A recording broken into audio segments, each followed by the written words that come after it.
નમસ્કાર દોસ્તો, હું છું આપનો દોસ્ત વિવેક જેઠવા। આજે આપણે આવ્યા છીએ મહુવા વોર્ડ નંબર 2 વિસ્તારના મેમણ કોલોની સોસાયટીની અંદર। આ એ સોસાયટી છે જ્યાં બહોળી સંખ્યામાં વેપારી મિત્રો રહે છે અને આજે એ રોડ રસ્તાની હાલત જોવા માટે આજે આપણે અહીંયા આવ્યા છીએ। ખાસ કરીને તો આ એ વિસ્તાર છે જ્યાં લોકોને પોતાના પ્લોટ છે, પોતાની જગ્યા છે, રહેણી કહેણીનો વિસ્તાર છે। खूब सारी एवी विस्तार में रहे छे, मकान पण अप टू डेट सारी एवी सोसायटी छे। हूँ कैमरामेन ने कहीश के ते पहला तो आ मकान नी सोसायटी जे मकान पड़ेला छे देखाड़े, खास करीने के जे अप टू डेट वेपारी इलाकाना लोको रहे छे के ज्यां वेपारी मित्रों रहे छे ए विस्तार ए हद विस्तार छे। पण क्यांक ने क्यांक आ विस्तार साथे मतभेद थयेलो छे એટલે આપણે આ રોડ રસ્તાની હાલત જોઈશું કે આ રોડ રસ્તા હાલ કેવા છે। જોઈ શકીએ છીએ આપણે આ વોર્ડના રોડ રસ્તા। સામેથી રિક્ષા આવે છે તે રિક્ષા સરખી ચાલી નથી શકતી। ત્યાંથી થોડા આપણે આ સાઈડ આવશું। રિક્ષા સારી રીતે ચાલી નથી શકતી એવા રોડ છે। આ રોડના ખાડા છે કે જ્યાં એક સરખો ખાડો અહીંથી આવે ને ત્યાં પાણીનું ખાબચ્ચું ભરાઈ જાય। જોઈ શકો છો આપ પાણીના ખાબચ્ચા દર્શાવશો, ખાસ કરીને ખાડા દેખાડશો આપણે અહીંયા આપણા વિસ્તારના। આ મત વિસ્તારના એ પ્લોટિંગ વિસ્તાર છે। ત્યાંથી થોડા આપણે આગળ આવશું। આ વેપારી એરિયો છે ને, અહીંના રોડનો મોટામાં મોટો જે આરસીસી રોડનો પ્રશ્ન છે, હજી તાજેતરમાં જ તે ફલ્લડ પાણીની લાઈનો નાખીને વયા ગયા કે જે ભવિષ્યમાં પાણીનો પ્રશ્ન ઉપસ્થિત રહે એવી સ્થિતિ છે। ત્યાંથી થોડા આપણે આગળ આવીએ। આ રોડ રસ્તાની હાલત છે, આ ખાડા છે। ભાજપના રાજની અંદર આ રોડ રસ્તાની હાલત છે। અપ ટુ ડેટ સોસાયટી છે જ્યાં મોટી સંખ્યામાં લોકો રહે છે ને આ ખાડાની હાલત છે। છોકરાઓ ન લેતા। થોડા આપણે આગળ આવીએ। ખાડા ખાસ દેખાડતો।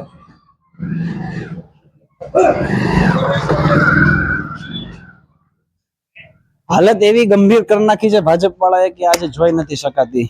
ખાડા વિધરે અહીંયા જોઈ શકીએ છીએ, પાણીના મોટા મોટા ખાબચ્ચા ભરાય એવા ખાડા છે। આ વોર્ડ નંબર 2 ના પ્રશ્નોની હાલત છે અને લોકો વેપારી મિત્રો આવા જ પ્રશ્નોમાંથી અવારનવાર હાલે છે। આ વધુ એક અહીંના ખાડા છે, જોઈ શકો છો, ફૂટ ફૂટના ખાડા છે। આ પાણીની હાલત, અહીંયા પાણીના ખાબોચિયા ભરાય તે પરિસ્થિતિ તમે જોઈ શકો છો કે જ્યાં ઊભીએ તોય પાણીના સીધા છપછપિયા થાય। આ હાલતમાં આ લોકો રહે છે।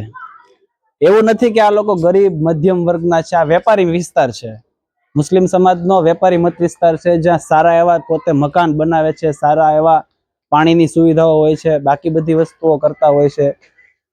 વેપારી મિત્રો રહે છે એ વિસ્તારને વેપારી મિત્રોની સોસાયટી છે। ઈ સોસાયટીની રોડ રસ્તાની આવી હાલત છે। સામેથી સાયકલ લઈને આવતા વિદ્યાર્થીઓને ખ્યાલ હોય છે કે એ ખાડા છે ને આ જ પરિસ્થિતિઓમાંથી બધા પસાર થાય છે। હંગામી ધોરણે આ રીતના હોય છે, એવું નથી કે એક દિવસનું છે। જોઈ શકો છો ઢોરા। તો આ પરિસ્થિતિ માટે જવાબદાર કોણ હોઈ શકે? તો જવાબદાર માત્ર ને માત્ર તંત્ર હોઈ શકે છે, અન્ય કોઈ વ્યક્તિને આપણે ન ધારી શકીએ। વિડીયોનો હેતુ કોઈને લાગણી ભિન્ન થાય, લાગણી ગેર થાય એવી નથી। વિડીયોનો માત્ર ને માત્ર હેતુ એટલો જ છે કે તંત્રની આંખ ઉઘડે। આવા હાલતની અંદર આ વેપારી મિત્રો રહે છે। અહીંથી રિક્ષા આવે છે, ખાસ રિક્ષા દેખાડશો જે પ્રકારે ખાડામાંથી હાલે, કઈ પસારે થાય, બહેનો નો આવે જોજો। આ ખાબોચિયાની અંદર આ વેપારી મિત્રોને રહેવા માટે મજબૂર કરે છે। અનેક રજૂઆતો આ વિસ્તારના લોકોએ કરી છતાં પણ હજી એક રોડ રસ્તાની જો સુવિધા આપણે આ લોકોને આપી ન શકતા હોઈએ તો સત્તામાં બેઠેલા લોકોએ અહીંથી જે જનપ્રતિનિધિઓ જે કોઈ પાર્ટીના ચૂંટાઈને જાય છે એને એક વખત ધ્યાનમાં લેવું જોઈએ કે આ હાલતની અંદર તમે તમારો વિસ્તાર મૂકીને વયા ગયા। આ વિસ્તારના લોકો માત્ર ને માત્ર રોડ રસ્તા, સારા પાણી ને ગટરની સુવિધાઓની જ અપેક્ષા રાખે છે। બીજી બધી સુવિધાઓ આ લોકો જાતે કરી શકે એટલા સક્ષમ છે, છતાં પણ આ વિસ્તારને પાયાની જે પ્રાથમિક સુવિધાઓ નગરપાલિકાએ આપવી પડે, આ વિસ્તારના ચૂંટાયેલા જનપ્રતિનિધિઓએ આપવી પડે, આપી નથી શક્યા। હું તો એવું કહું છું કે શરમ આવી જોઈએ। અહીંથી જે લોકો ચૂંટાઈને વારંવાર જાય છે એ લોકોને શરમ આવી જોઈએ કે આ લોકોના પ્રશ્નને લઈને એક વખત રજૂઆત નહીં। સત્તા સત્તામાં બેઠેલા લોકોને કોઈ પ્રશ્નની રજૂઆત નથી કરવી, કોઈ કાર્ય નથી કરવું. વિપક્ષમાં બેઠેલા લોકોએ આ પ્રશ્નોને લઈને ક્યારેય જનરલ સભાની અંદર પ્રશ્ન નથી ઉઠાવ્યો કે આ જનરલમાં ક્યારે આ રોડ મંજૂર થશે.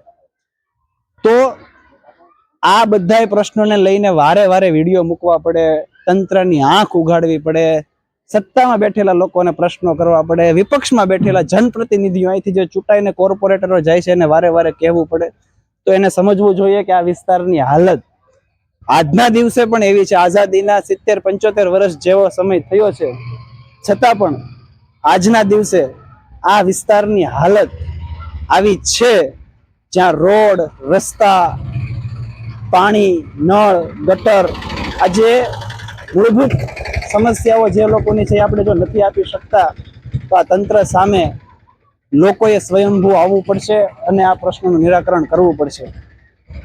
હાલ મહુવા નગરપાલિકા છે જે અધિકારી શાસનમાં વહી ગઈ છે અને અધિકારીઓ ઉપર ખાસો હોલ્ટ સત્તામાં બેઠેલા ધારાસભ્યોનો હોય છે. હાલવા દેજો તો સત્તામાં બેઠેલા ધારાસભ્યોનો હોય છે અને ધારાસભ્ય ભારતીય જનતા પાર્ટીના છે. હું ધારાસભ્યને પણ એક વિનંતી કરું છું કે આ વિસ્તારના જેટલા ગલી મહોલ્લાઓ છે, શેરીઓ છે, ત્યાં રોડ રસ્તાના નાના મોટા પ્રશ્નો છે, આનું તત્કાલીન ધોરણે નિવારણ થાય એવી આશા અપેક્ષાઓ અમે અને અમારી ટીમ રાખીએ છીએ. આભાર. જય હિન્દ, જય ભારત.